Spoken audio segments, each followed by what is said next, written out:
F-313 جنگنده‌ای 100% ایرانی با قابلیت‌های بی‌نظیر.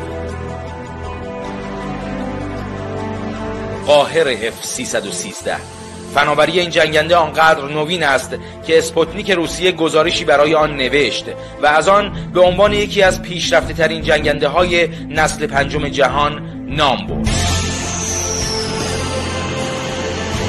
جنگنده های نسل پنجم باید رادارگریز و فراسوت باشند، مانورپذیری و تطبیق پذیری آنها ثبت شود، مجهز به سامانه های هدایت شونده پیشرفته برای تنوع حملات باشند و جنگ افزارهای گوناگون را در خود جای دهند. قاهر F-313 توانمندی حمله به هر هدف متحرکی رو داره و مهمتر از آن بومی است و مطابق با شرایط استراتژیک منطقه و جنگ‌های نوین خلق شده است.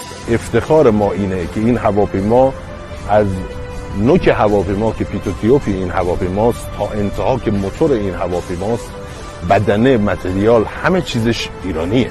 ذهن ایرانی F-313 را طراحی کرد و دست ایرانی آن را ساخت.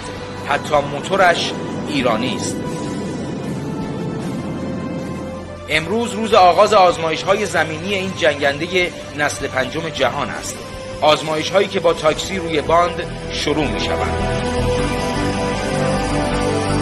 قاهر F-313 را با هیچ جنگنده نسل پنجمی نمی‌توان قیاس کرد. حتی با F-35 یا F-22 قاهر است. چرا که برای نخستین بار جنگنده‌ای می‌تواند در ارتفاعی بسیار پایین از سطح آب و خاک و با سرعتی باور نکردنی اهداف را یکی یکی رصد و منهدم کند.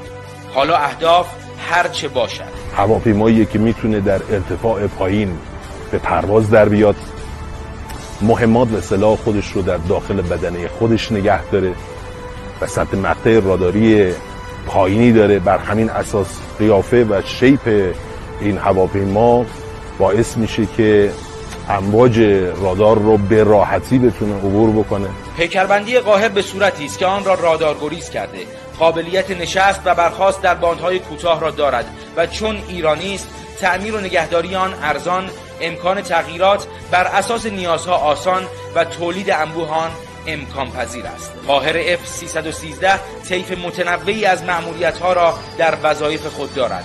مأموریت‌هایی چون شناسایی، گشت‌زنی، مراقبت و پشتیبانی نزدیک.